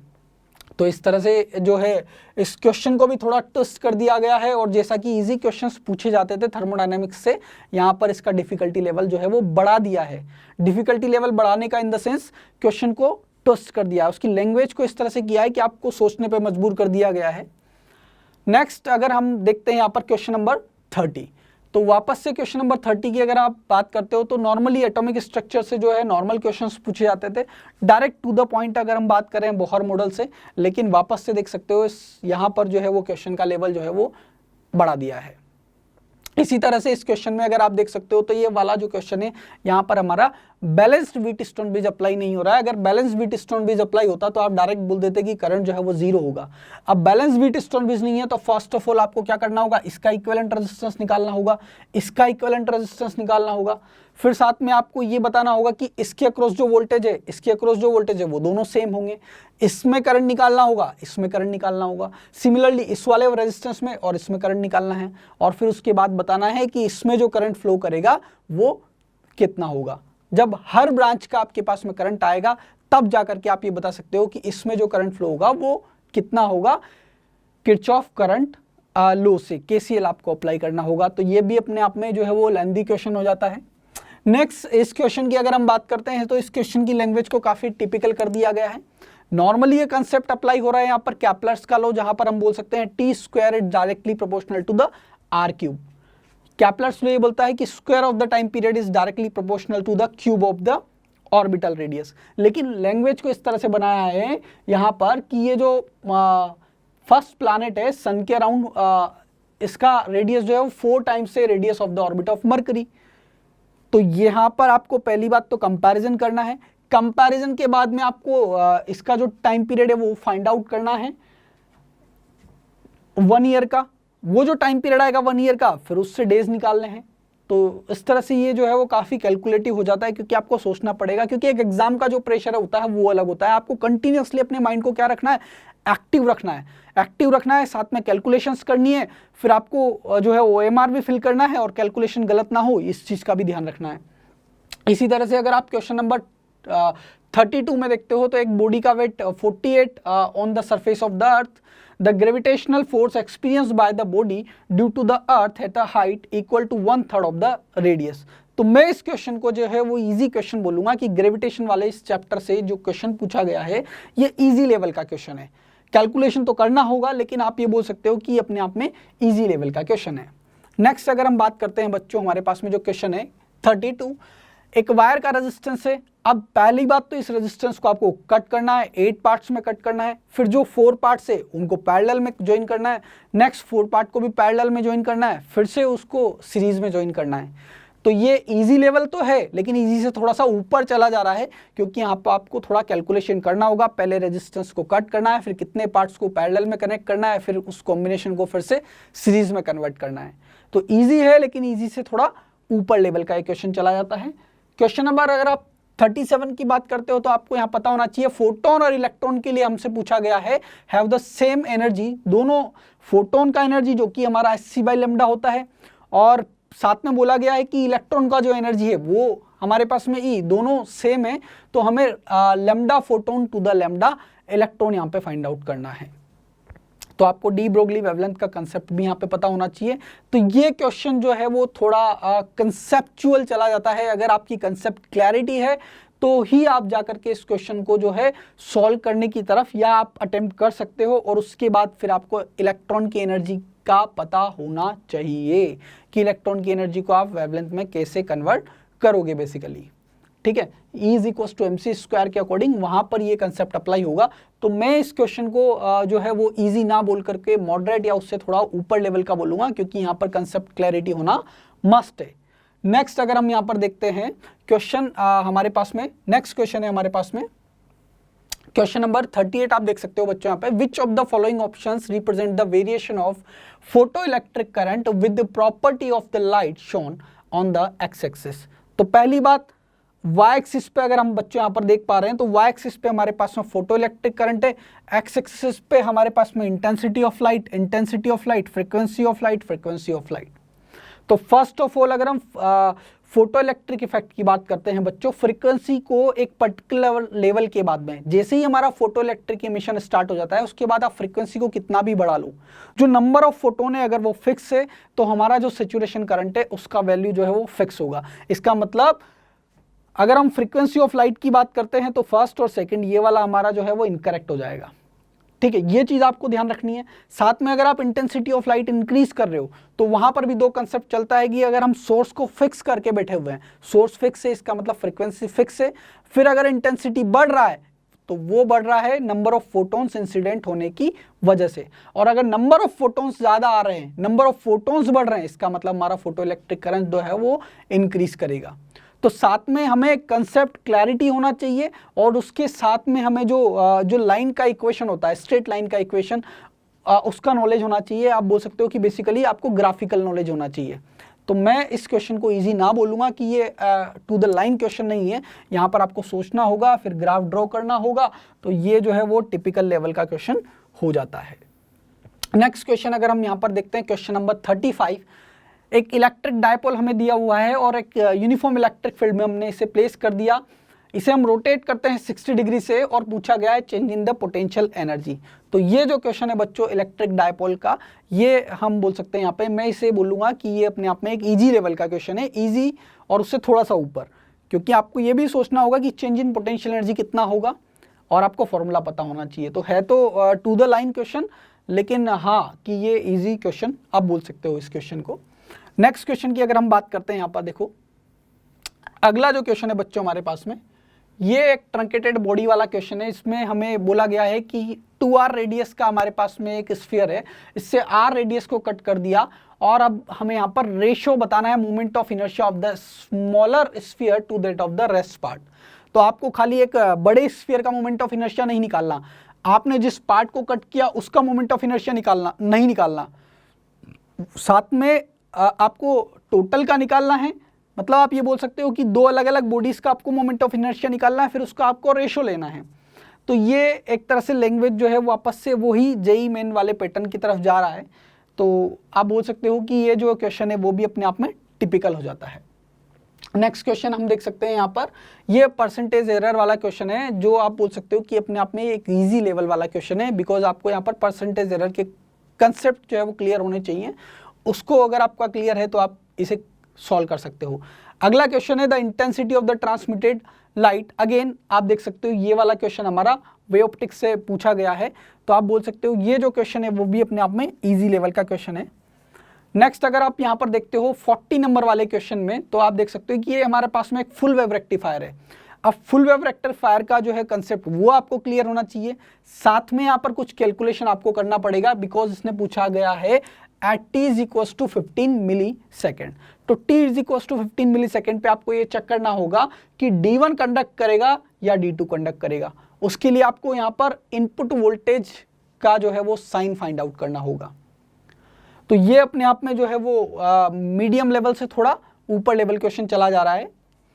क्वेश्चन नंबर 44 की बात करते हैं बच्चों, तो ये अपने आप में इजी लेवल का क्वेश्चन है, बिकॉज आपको पता होना चाहिए मैक्सिमम वेलोसिटी की बात करते हैं तो वो a1 into omega 1। So basically यहाँ पर आपको a1 omega 1 it is equal to the a2 omega 2, because यहाँ पर बोला गया है maximum speed are the same. तो इजी लेवल से थोड़ा सा ऊपर, बिकॉज कैलकुलेशंस तो करना होगा ही आप लोगों को, क्योंकि नॉर्मल टू द पॉइंट, या हम बोल सकते हैं कि ना तो ये प्रीवियस ईयर क्वेश्चंस से सिमिलर है, ना ही एज इट इज़ जो क्वेश्चंस पूछे जाते हैं वैसे हैं।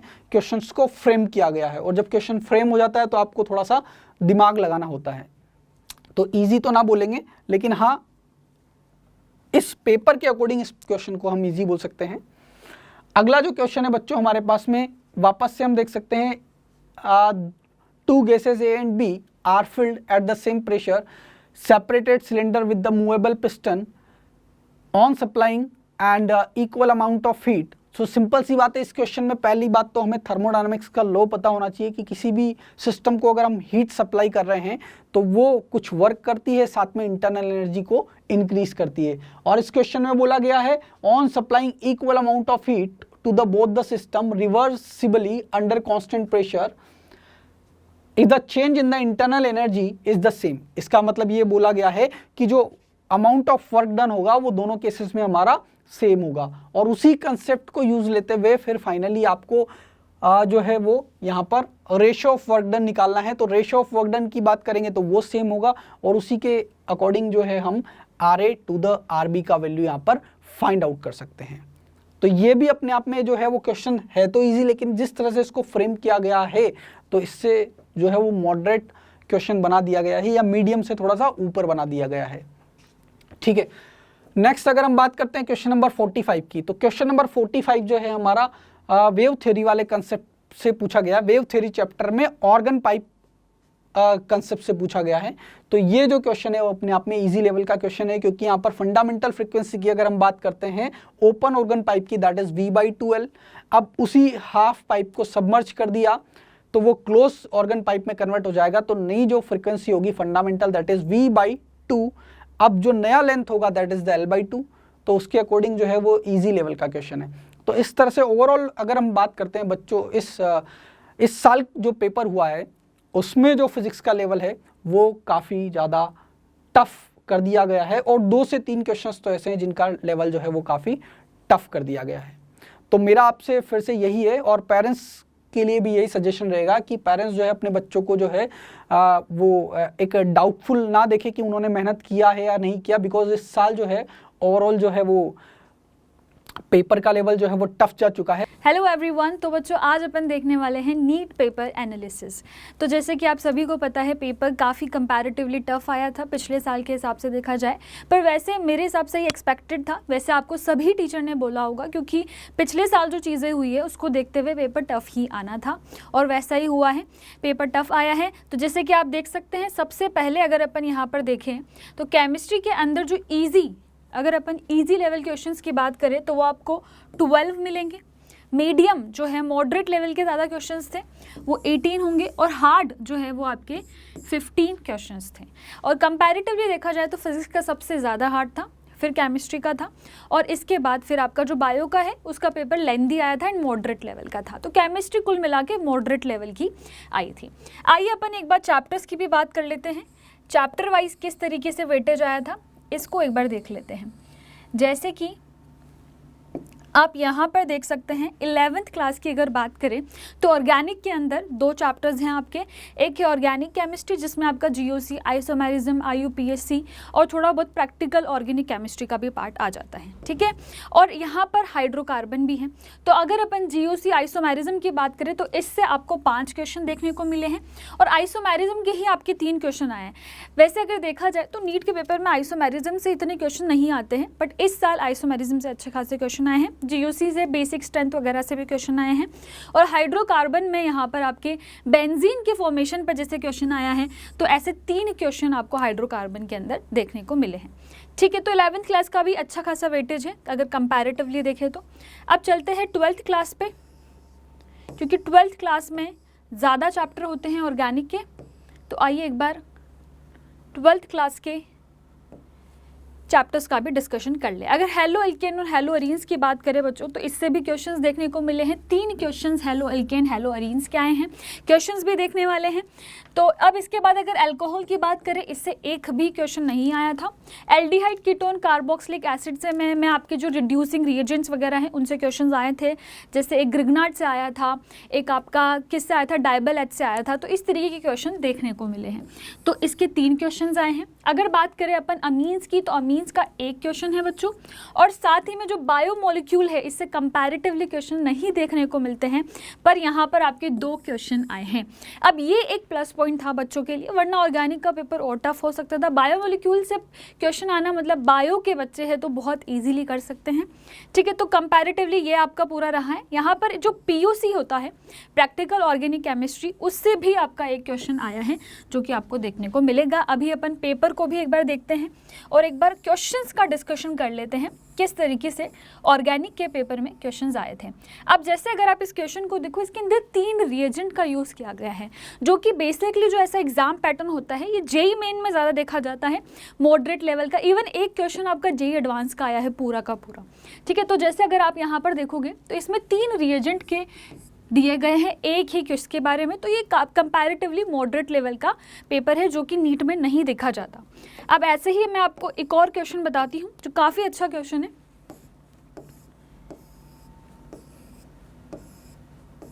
जैसे एक ये वाले क्वेश्चन की अगर आप बात करो तो ये कंपैरेटिवली इजी क्वेश्चन था, है ना। अब बाकी सारे क्वेश्चन के हिसाब से अगर बात करें, अब ये क्वेश्चन देखो आप, इस क्वेश्चन के अंदर आपको 4 रिएक्शंस दिख रही है एक साथ 4 रिएक्शन एक ही क्वेश्चन में, मतलब कि ये जो क्वेश्चन है ये थोड़ा डिफिकल्ट से मॉडरेट लेवल पे जा रहा है। अब यहाँ पर क्या है, ये बेंजीन की फॉर्मेशन से मतलब हाइड्रोकार्बन से क्लियरली क्वेश्चन आया है आपका। अब देखते हैं, एक क्वेश्चन बहुत ही अच्छा क्वेश्चन आया है ऑर्गेनिक में, मतलब बहुत सारे क्वेश्चन जो है वो अच्छे लेवल के हैं। पहले के मुकाबले अगर देखा जाए तो इजी क्वेश्चन, जैसे बायोमोलिक्यूल से आप देख सकते हैं, विटामिन से क्वेश्चन आ चुका है जो कि बायो के बच्चों को बहुत अच्छे से आता है। तो आई होप ये सब सही करके आए होंगे। अब यहाँ पर एक क्वेश्चन है जो काफ़ी अच्छा क्वेश्चन है, उसके बारे में मैं बता देती हूँ आपको। जैसे आप देख सकते हो ये आपका एक पीओसी से क्वेश्चन आ गया, ये काफ़ी इजी क्वेश्चन है। अगर बच्चे ने एग्जैक्ट एनसीईआरटी पढ़ी है तो वहाँ से ये कर सकते हैं।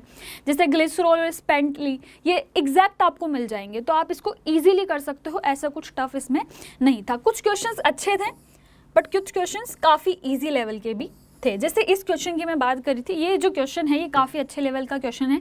इसमें यहाँ पर आपको क्या दे रखा है, ग्रिग्नार्ड रिएजेंट मगर एक्सेस में दे रखा है, तो यहाँ पर 2 तरीके से आंसर्स आ सकते थे। तो ऐसे ही जो आपको ऑप्शंस दिए गए हैं बाकी के भी क्वेश्चंस में वो थोड़े कंफ्यूजिंग हैं, तो उसके हिसाब से जो पेपर है वो कंपैरेटिवली टफ माना गया है, ठीक है। तो अब यहाँ पर क्वेश्चन आता है कि अब क्या करें, पेपर तो दे लिया है, टफ भी आ गया है, बहुत सारा बच्चों में डीमोटिवेशन है कि अब आगे क्या करें। तो बच्चों शांति से, जो पेपर था वो सभी के लिए एक जैसा था, अगर कट ऑफ भी आएगी तो सभी के लिए एक जैसी ही आएगी। जो आपकी कट ऑफ है अगर उसकी बात करें तो कट ऑफ आपकी बच्चों आएगी, अगर अपन एक सेफ स्कोर देख के चले तो 570 या 80 से लेकर आपकी यहाँ पर आप देख लो 590 और 600 तक आपकी कट ऑफ जा सकती है, ठीक है। मतलब कि जस्ट एक अपन अज्यूम कर रहे हैं कि इसके बीच में आपकी कट ऑफ आ सकती है 550 से 590 के बीच में, ठीक है। ऐसा भी हो सकता है कि 550 से 590 के बीच में आए और यहाँ पर 570 से 600 के बीच में आए। तो इससे ज़्यादा लेवल जाने का यहाँ पर कोई भी, क्योंकि पेपर बहुत टफ था, फिजिक्स का काफ़ी टफ था पेपर, और केमिस्ट्री और बायो की भी बात करें तो मॉडरेट लेवल का पेपर था। तो जिसकी वजह से जो कट ऑफ है वो बहुत ही कम जाएगी और सभी की कम जाएगी, तो टेंशन लेने की कोई बात नहीं है। अब दूसरी चीज़ आती है कि अब क्या करें, जो बच्चे डीमोटिवेट हो रहे हैं स्पेशली उनके पेरेंट्स को ध्यान देना चाहिए, क्योंकि पेरेंट्स का यहाँ पर स्पेशल रोल आता है। बच्चे बहुत ज़्यादा डीमोटिवेट होंगे, बहुत सारे, क्योंकि 2 साल से उन्होंने मेहनत करी है, कहीं ना कहीं पेपर उनका उस लेवल का नहीं हो पाया, तो पेरेंट्स को थोड़ा सपोर्ट करना पड़ेगा, ज़्यादा अच्छे से बात करनी पड़ेगी, उनको कॉन्वर्सेशन में इन्वॉल्व करना पड़ेगा। और बच्चों आपको अच्छे से, अगर आपका पेपर इन कंपैरिजन अच्छा नहीं गया है, आप कट ऑफ नहीं निकाल पाओगे, तो अच्छे से आगे के लिए तैयारी करनी है। और अगर आपके 570 या 550 के अबव में मार्क्स आ रहे हैं तो मतलब कि यहाँ पर चांसेस है कि आप कट ऑफ को क्लियर कर दो और आपको अच्छे से कॉलेज मिल जाए। तो डीमोटिवेट नहीं होना है, पॉजिटिवली इस चीज़ को लेना है। सभी के लिए पेपर एक जैसा था, सभी को टफ लगा है और सभी इस बात को एक्सेप्ट भी कर रहे हैं। Thank you. myexams.ai की तरफ से जो इसका पेपर का एनालिसिस है चैप्टर वाइज, थोड़ा सा उसके बारे में बात कर लेता हूँ। चैप्टर वाइज क्या क्या एनालिसिस रहा है, तो मैं इनऑर्गेनिक की यहाँ पे डिस्कशन की बात कर लेता हूँ पहले। तो बच्चों यहाँ पे इनऑर्गेनिक केमिस्ट्री से अगर चैप्टर वाइज बात करें तो classification of elements and periodicity in properties, यहाँ से 2 क्वेश्चन पूछे गए और दोनों ही क्वेश्चन आसान क्वेश्चन थे, जो मतलब बन जाएंगे लगभग। इधर पी ब्लॉक एलिमेंट की बात करें तो 11th क्लास से बच्चों एक क्वेश्चन पूछा गया है, ये भी आसानी क्वेश्चन था। केमिकल बॉन्डिंग और मॉलिकुलर स्ट्रक्चर से बात करें तो यहाँ भी 3 क्वेश्चन पूछे गए हैं, ये तीनों भी आसान क्वेश्चन हैं। यानी टोटल इनऑर्गेनिक केमिस्ट्री की अगर मैं बात करूँ तो लगभग आसान क्वेश्चन ही आए हैं। हाँ, वहाँ दिक्कत क्या है, दिक्कत ये है इनऑर्गेनिक केमिस्ट्री में भी कि उन्होंने जो क्वेश्चंस पूछे हैं उसमें उन्होंने 5 स्टेटमेंट दे दिए पहले ही। अब वो 5 स्टेटमेंट पढ़ने में प्लस जज करने में, फिर उनको फिर देख के आंसर जज करने में फिर दिक्कत आनी है। यानी कहीं भी एक स्टेटमेंट में आपने गलती कर दी तो आपका आंसर मिसमैच हो जाएगा। यानी एक तरह से क्या किया है ना एनटीए ने कि आपको सिंगल चॉइस क्वेश्चन बनाकर एक मल्टीपल क्वेश्चन को दे दिया है बेसिकली, वो भी 5 ऑप्शन वाला। तो 5 स्टेटमेंट उनको क्लब करके फिर एक नया क्वेश्चन, तो उसमें टाइम लगना है। यानी कि वो क्वेश्चन जो नीट में 4 ऑप्शन का होता था वो 30 सेकंड में फटाफट इनऑर्गेनिक में बन जाता था, लेकिन वही क्वेश्चन अब क्या है ना 5 स्टेटमेंट की फॉर्म में जब आया है और फिर अलग अलग वेरियस कॉम्बिनेशंस में आया है, तो फिर वहाँ अब आपको टाइम लगेगा। यानी कि उसने सिंपल क्वेश्चन को भी लेंथी बना दिया, टाइम टेकिंग। जो माना जाता था कि भाई ये इनऑर्गेनिक आपको टाइम निकाल के देगी पेपर के लिए, अब उस इनऑर्गेनिक में भी टाइम किल हुआ है, तो ये एक बड़ी प्रॉब्लम आई है। चलिए वो देखेंगे कुछ क्वेश्चंस में। तो ये चैप्टर वाइज एनालिसिस है, वो आप देख सकते हैं, हर सब्जेक्ट का यहाँ पे दिया हुआ है ऐसा ही। और ये स्पेशली मैं केमिस्ट्री का डिस्कशन कर रहा हूँ, तो केमिस्ट्री में ये चैप्टर वाइज 11th क्लास का रहा है। फिर ऐसा ही चैप्टर वाइज जो डिस्कशन है वो आपको 12th क्लास का मिल जाएगा बच्चों। यहाँ पर 12th क्लास में आप देख सकते हैं 12th क्लास में किस किस चैप्टर से क्या क्या पूछा है वो देख सकते हैं आप। तो बच्चों यहाँ आप देख सकते हैं कि जो inorganic chemistry point of view से चैप्टर जहाँ से क्वेश्चन पूछे गए हैं वो प्रिंसिपल्स ऑफ क्वालिटेटिव एनालिसिस एक क्वेश्चन पूछा है, वो भी ग्रुप एनालिसिस का क्वेश्चन था जिसमें कि पर्टिकुलर कैटायन दे रखे हैं और ग्रुप पूछा है। तो बच्चों ये एक्सपेक्टेड होता है जब कोई बच्चा 12th क्लास पास कर चुका है, स्कूली एजुकेशन में प्रैक्टिकल्स दे चुका है, तो फिर माना जाता है कि इस बच्चे को इतना तो पता ही होगा। यानी वो एक बेसिक क्वेश्चन था और नॉर्मल बच्चा उसको आसानी से टिक करके आ सकता है, वो एक आसान क्वेश्चन आया है सॉल्ट से, है ना। अब बात करें पी ब्लॉक 12th क्लास से, तो पी ब्लॉक 12th क्लास से बच्चों कोई क्वेश्चन यहाँ पे पूछा नहीं गया है, बेसिकली 11th क्लास से पूछ लिया था तो इसलिए ज़रूरत नहीं थी। अगर हम बात करें यहाँ डी एंड एफ ब्लॉक से, तो बच्चों एक क्वेश्चन पूछा गया है डी एंड एफ ब्लॉक से, और कोऑर्डिनेशन कंपाउंड जो कि मेन चैप्टर माना जाता है, स्पेशली मेंस हो चाहे एडवांस हो चाहे नीट हो, हर एग्ज़ाम का मेन चैप्टर माना जाता है inorganic chemistry point of view से, वो है कोऑर्डिनेशन कंपाउंड, और वहाँ से क्वेश्चन पूछे गए 4। और वो क्वेश्चन भी थोड़े मतलब आसान ही थे, कुछ क्वेश्चन को छोड़ दें तो कुछ क्वेश्चन में मतलब टफ नहीं है लेकिन लेंदी बना दिया उसको वापस, वही ऑप्शन ज़्यादा दे के या कंपाउंड ज़्यादा यूज़ करके।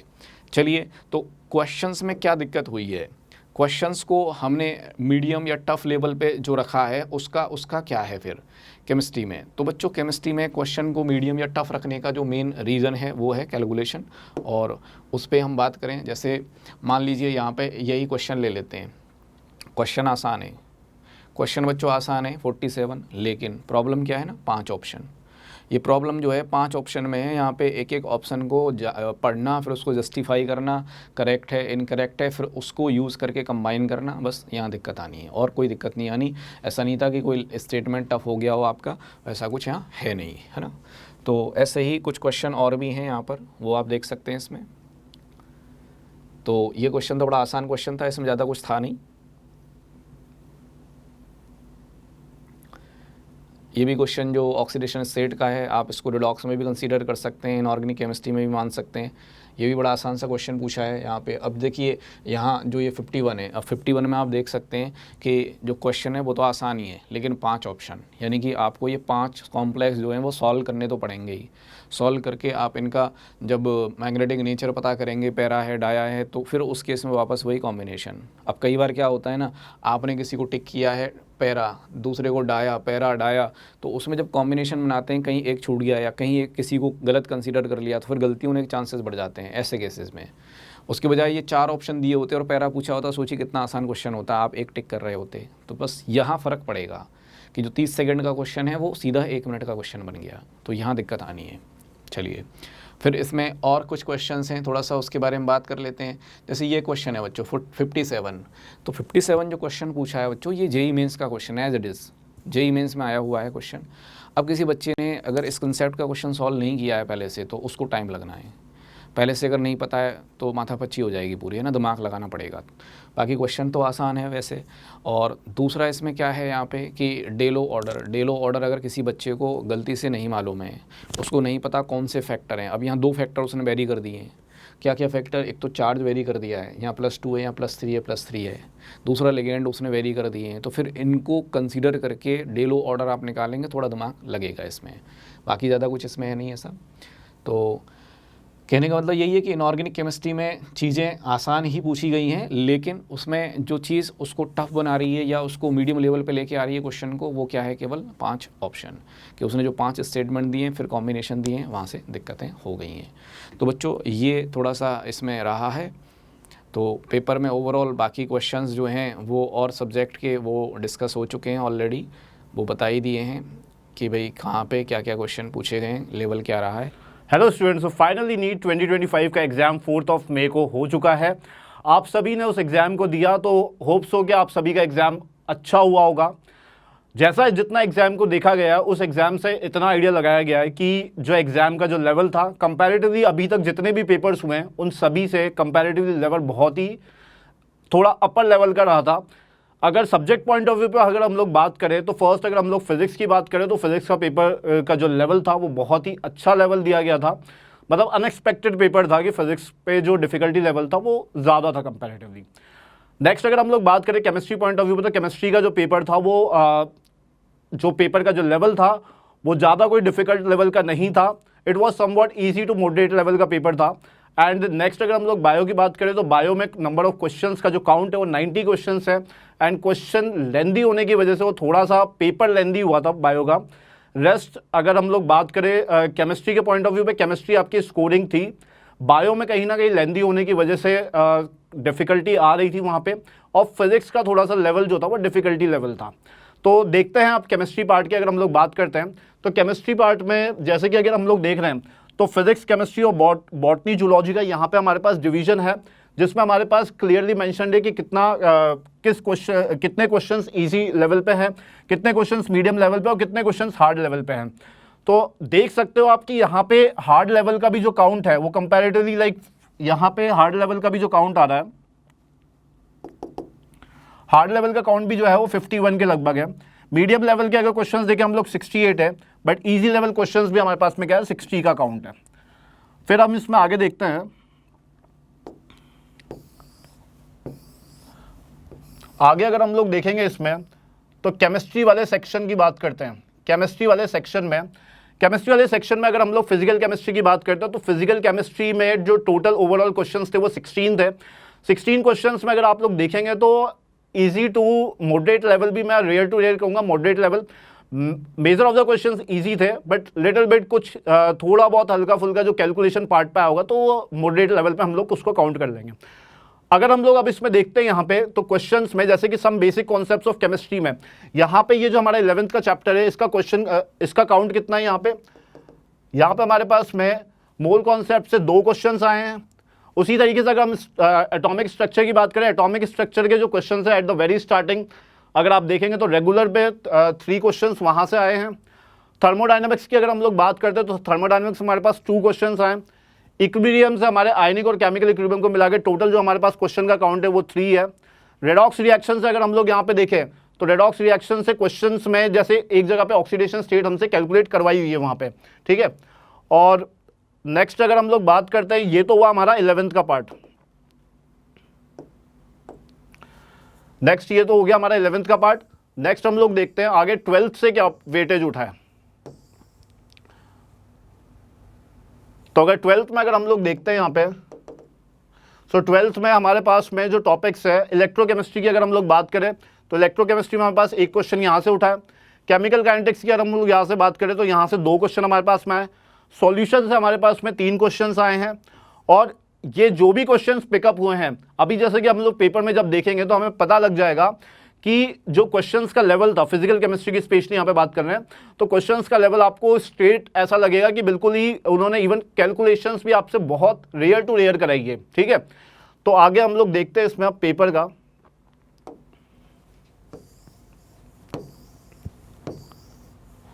सो ये हमारा पेपर है और इसमें ये जिस भी कोड का होगा उसमें ये फर्स्ट क्वेश्चन जो है वो फिजिकल केमिस्ट्री का था। सो आप यहाँ पे देख सकते हो कि यहाँ पे वेवलेंथ का फॉर्मूला डायरेक्टली अप्लाई करके अब यहाँ पे ट्रांजिशन दे रखी है फ्रॉम n इक्वल्स टू 2 से n equals to 3 and 4 equals to n equals to 6। तो अब आप यहाँ पे देख सकते हैं कि इसके अंदर क्लियरली मतलब डायरेक्टली फॉर्मूला लगा के और कैलकुलेट करना था। तो इसमें यहाँ पे ज़्यादा कोई लेंदी ऐसा कुछ था नहीं कि यहाँ पे कुछ कॉन्सेप्ट लगा के आपको पूछा गया हो। तो एटॉमिक स्ट्रक्चर से स्ट्रेट क्वेश्चन था ये। इसी तरीके से अगर यहाँ पे अगर हम लोग बात करें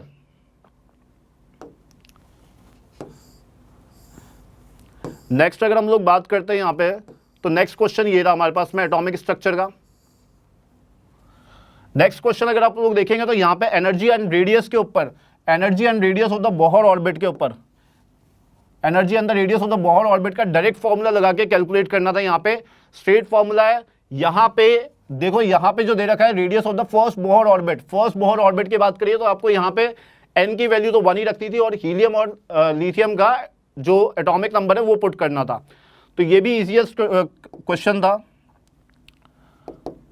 अब अगर हम लोग नेक्स्ट क्वेश्चन को देखें,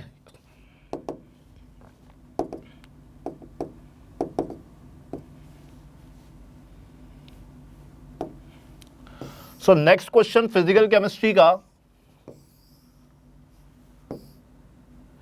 अब जैसे इस वाले क्वेश्चन में हमने यहाँ पे ऑक्सीडेशन स्टेट कैलकुलेशन करवाई है, तो सिंपली यहाँ से भी हम लोग ऑक्सीडेशन स्टेट इजीली निकाल सकते हैं। कोई ज़्यादा हमें कॉम्प्लिकेटेड स्ट्रक्चर्स भी नहीं दिए थे कि हमें स्ट्रक्चर बना के देखना पड़ेगा इसमें। तो ये भी एक इजीएस्ट क्वेश्चन था। एक क्वेश्चन यहाँ पे देखें हम लोग, केमिकल काइनेटिक्स का, the half life for a first order reaction. ये क्लियरली T99.9% जो होता है that is 10 times of T half होता है। कुछ भी नहीं करना था, यहाँ पे टी हाफ की वैल्यू गिवन थी, 10 से मल्टीप्लाई करना था उसको। नेक्स्ट अगर हम लोग इसमें आगे देखते हैं, अब यहां पे एक क्वेश्चन ये पूछा गया डेल्टन्स एटॉमिक थ्योरी पे, थ्योरेटिकल क्वेश्चन है, एटॉमिक से ये तीसरा क्वेश्चन है डेल्टन्स एटॉमिक थ्योरी पे। तो यहां पे ये क्लियरली पूछा गया कि डेल्टन्स एटॉमिक थ्योरी ने क्या एक्सप्लेन नहीं किया था यहाँ पे, ठीक है। तो ये एक थ्योरेटिकल क्वेश्चन था यहाँ पे, इसमें भी कोई ज्यादा हमें मतलब स्ट्रेट टिक मारने वाला क्वेश्चन था। अब अगर नेक्स्ट क्वेश्चन की बात करते हैं जो कि हमारा आयनिक इक्विलिब्रियम से आ रहा है, तो यहाँ पे भी इस क्वेश्चन में कुछ भी नहीं है कि ये जो सिंपली दे रखा है, यहाँ पे जो आयनाइजेशन दे रखा है, तो अगर हम लोग H3PO4 से आयनाइजेशन करेंगे तो 3 स्टेप्स में वो आयनाइजेशन आएगा। उसी तरीके से वहां से K1, K2 और K3 का हमारे पास रिलेशन निकल जाएगा और उसी के बेस पे हम लोग इसमें से ऑप्शंस देख सकते हैं। तो यहाँ पे भी ऐसा कुछ था नहीं कि कुछ कैलकुलेशन कराया था, क्लियर था ये भी। नेक्स्ट अगर हम लोग बात करें इसमें, सो नेक्स्ट क्वेश्चन ये हमारे पास में, ये जो क्वेश्चन आया हमारे पास में, ये इलेक्ट्रोकेमिस्ट्री का क्वेश्चन है। इलेक्ट्रोकेमिस्ट्री में यहाँ पे भी कुछ नहीं, कैपएम इनफाइनाइट हम लोग यहाँ से कैलकुलेट कर सकते थे और कैपएम की वैल्यू हमें यहाँ पे क्वेश्चन में गिवन थी। और अगर नेक्स्ट यहाँ पे एक और क्वेश्चन देखते हैं हम लोग, केमिकल काइनेटिक्स का ग्राफिकल क्वेश्चन था। एक्सोथर्मिक प्रोसेस हो रहा था, तो एक्सोथर्मिक प्रोसेस के बिहाफ पे जो प्रोडक्ट और रिएक्टेंट का हमें वहाँ से चेक करके और करेक्ट ग्राफ इसमें आइडेंटिफाई करना था। इसी तरीके से आप अगर नंबर ऑफ क्वेश्चन देखेंगे, अभी देखो लिक्विड सॉल्यूशन का क्वेश्चन है, अब यहाँ पे भी ऐसा कुछ भी नहीं है, डायरेक्टली थ्योरेटिकल क्वेश्चन पूछा गया है, टाइप्स ऑफ सॉल्यूशंस यहाँ पे से पूछे गए हैं।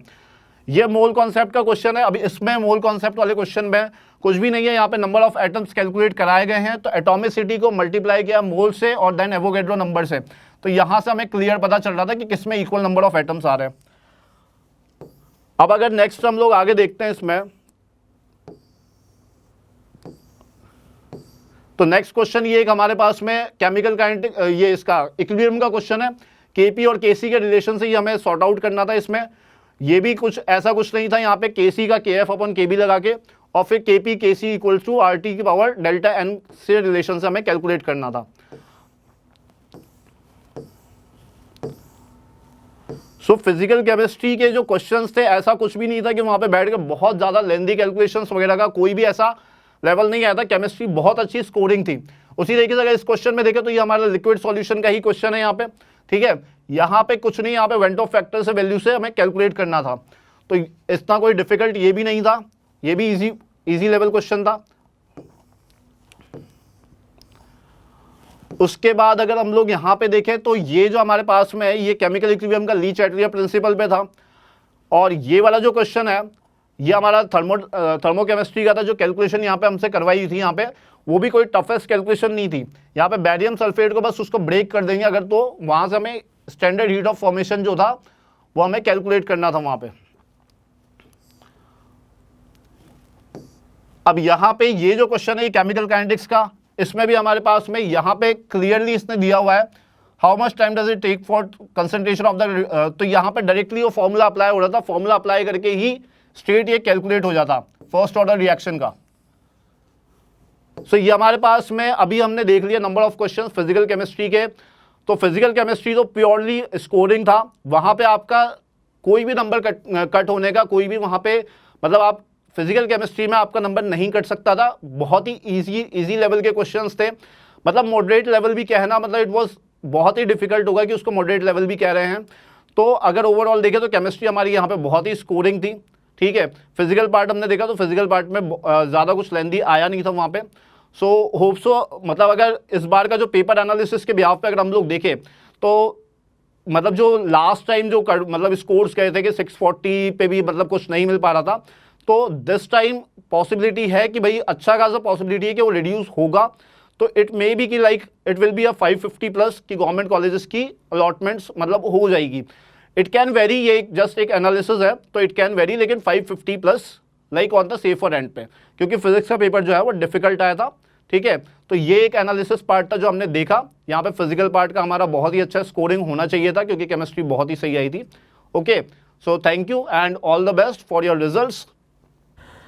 Hello student, welcome to myexam.ai। Student, जैसा कि आपको पता है आपका नीट का एग्ज़ाम कल 4 मई को कंप्लीट हो चुका है एंड आपने देखा होगा जो क्वेश्चन पेपर रहा है आप लोगों का वो लास्ट ईयर के कंपैरिजन में थोड़ा सा यहाँ पर आपको डिफरेंस देखने को मिला है।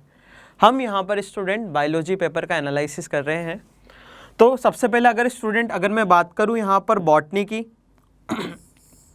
तो स्टूडेंट बॉटनी में यहाँ पर 19 क्वेश्चन जो है वो हमें इजी देखने को मिले हैं इस पेपर में। मीडियम क्वेश्चन स्टूडेंट मिले हैं यहाँ पर 17 और हार्ड क्वेश्चन मिले हैं स्टूडेंट यहाँ पर 14 हमें यहाँ पर बॉटनी में हार्ड क्वेश्चन मिले हैं।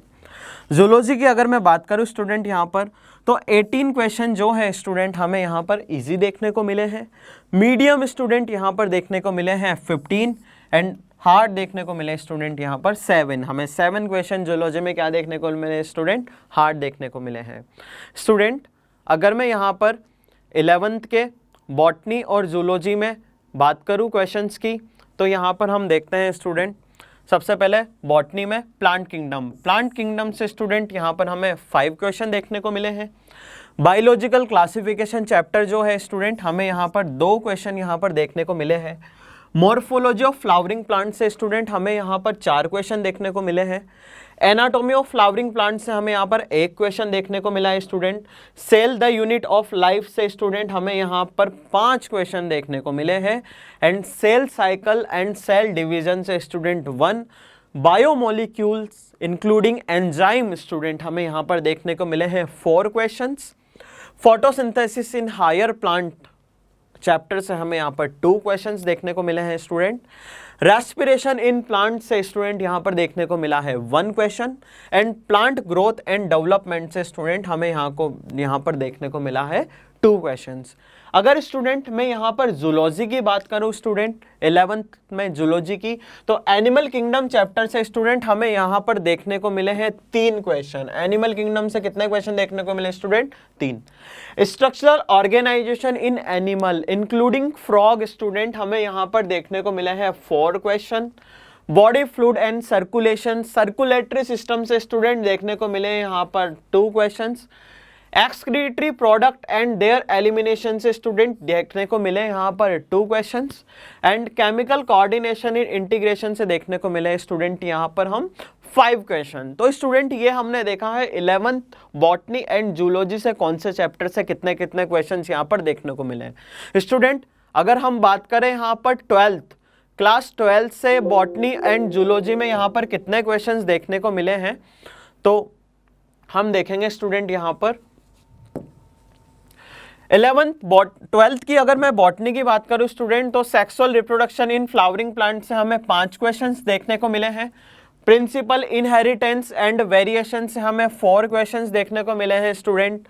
मॉलिक्यूलर बेसिस ऑफ इनहेरिटेंस से हमें 7 क्वेश्चन देखने को मिले हैं। माइक्रोब्स इन ह्यूमन वेलफेयर से हमें यहाँ पर 3 क्वेश्चंस देखने को मिले हैं स्टूडेंट। ऑर्गेनिज्म एंड पॉपुलेशन से हमें यहाँ पर 2 क्वेश्चंस देखने को मिले हैं। इकोसिस्टम से स्टूडेंट हमें यहाँ पर देखने को मिले हैं 4 question and biodiversity and conservation से हमें यहाँ पर 2 क्वेश्चंस देखने को मिले हैं। स्टूडेंट अगर मैं यहाँ पर 12th क्लास में जूलॉजी की बात करूँ तो ह्यूमन रिप्रोडक्शन चैप्टर से हमें यहाँ पर देखने को मिले हैं 4 क्वेश्चन। रिप्रोडक्टिव हेल्थ से हमें यहाँ पर देखने को मिला है student only 1 question. Organism and population से स्टूडेंट हमें यहाँ पर देखने को मिला है 1 question. Human health and disease से स्टूडेंट हमें देखने को मिले हैं यहाँ पर 4 questions. Biotechnology principle and processes से देखने को मिले हैं यहाँ पर 6 question student. And biotechnology and its application से यहाँ पर देखने को मिला है स्टूडेंट 4 क्वेश्चन। स्टूडेंट यहाँ पर हमें इवोल्यूशन चैप्टर जो है इवोल्यूशन चैप्टर से देखने को मिलेगा ओनली 1 क्वेश्चन स्टूडेंट यहाँ पर। ओके, तो ये हमने बात करी स्टूडेंट 11th एंड 12th में कौन कौन से चैप्टर से कितने कितने क्वेश्चंस हमें देखने को मिले हैं। स्टूडेंट अब हम देखते हैं कि एग्जाम नॉर्मल अगर हम एनालाइज करें बायोलॉजी का तो स्टूडेंट लेंथी रहा है। लास्ट ईयर के कंपैरिजन में एग्जाम स्टूडेंट थोड़ा सा लेंथी रहा है। सो स्टूडेंट अगर मैं बायोलॉजी के ओवरऑल एनालिसिस की बात करूं तो पेपर स्टूडेंट थोड़ा सा यहाँ पर लेंथी रहा है और लास्ट ईयर के कंपैरिजन में स्टूडेंट पेपर हल्का सा ट्रिकी और टफ रहा है। उसके काफ़ी सारे रीज़न है स्टूडेंट। यहाँ पर हमें डिफरेंट वेराइटीज़ का क्वेश्चन देखने को मिले हैं। फॉर एग्जांपल स्टूडेंट हमें यहाँ पर इस टाइप का क्वेश्चन देखने को मिला है, what are the potential drawback in adoption of the IVF method. इसमें हमें स्टूडेंट इन सब में से ये देखना है कि करेक्ट इनकरेक्ट कौन सा है। करेक्ट इनकरेक्ट में भी स्टूडेंट हमें यहाँ पर हार्ड कैटेगरी का क्वेश्चंस देखने को मिला है। And student this question which one of the following statement refers to reductionist biology, ये क्वेश्चन हमें NCERT में से ही देखने को मिला है, बट ये NCERT में ऐसी जगह पे था जहाँ पर नॉर्मली बच्चों का ध्यान नहीं गया था स्टूडेंट। ओके, तो इस वजह से और भी स्टूडेंट स्टेटमेंट बेस्ड क्वेश्चन हमें यहाँ पर काफ़ी देखने को मिले हैं।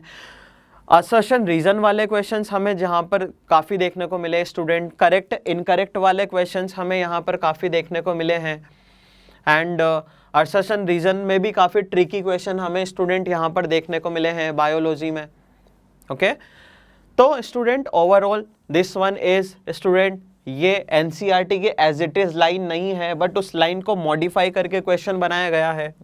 तो स्टूडेंट अगर मैं बात करूं यहाँ पर ओवरऑल पेपर ऑलमोस्ट NCERT से ही गया है, बट स्टूडेंट यहाँ पर NCERT में कुछ क्वेश्चंस में कुछ लाइंस को मॉडिफाई करके यहाँ पर क्वेश्चंस देखने को मिले हैं हमें इस पेपर में। तो स्टूडेंट अगर मैं यहाँ पर कट ऑफ की बात करूँ तो लास्ट ईयर से स्टूडेंट श्योर है कि कट ऑफ कम ही जाएगा। Okay, so best of luck student, all the best. तो स्टूडेंट हमने ये देखा कि कौन कौन से चैप्टर से कौन कौन से क्वेश्चन आए हैं। अब हम देखते हैं स्टूडेंट कि जो बायो का पेपर जो है स्टूडेंट ये नॉर्मली लेंथी रहा है और ऐसी जगह से भी क्वेश्चन पुट अप हुए हैं जहाँ पे नॉर्मल स्टूडेंट का ध्यान नहीं जाता। जस्ट एग्जांपल क्वेश्चन नंबर 95, ये ऐसी जगह से बनाया गया क्वेश्चन है स्टूडेंट, है ये NCERT में ही, बट जहाँ पर नॉर्मल स्टूडेंट का ध्यान नहीं जाता वहाँ से क्वेश्चन बनाया गया है। स्टूडेंट यहाँ पर आपको क्वेश्चंस के डिफरेंट टाइप भी देखने को मिलेंगे इस पेपर में, जिसकी वजह से स्टूडेंट इस पेपर को थोड़ा सा बायोलॉजी को लेंथी और ट्रिकी बनाया गया है डिफरेंट टाइप्स की वजह से। हमें यहाँ पर student diagram based question, numerical based question, match of the following questions, correct और इनकरेक्ट क्वेश्चंस के काफ़ी सारे असर्शन रीजन, इन सब की काफ़ी सारी वैरायटी देखने को मिले हैं स्टूडेंट, जिसकी वजह से बायो का एग्ज़ाम थोड़ा सा लेंथी और थोड़ा सा ट्रिकी बनाया गया है लास्ट ईयर्स के कंपैरिजन में student. So thank you student and all the best student.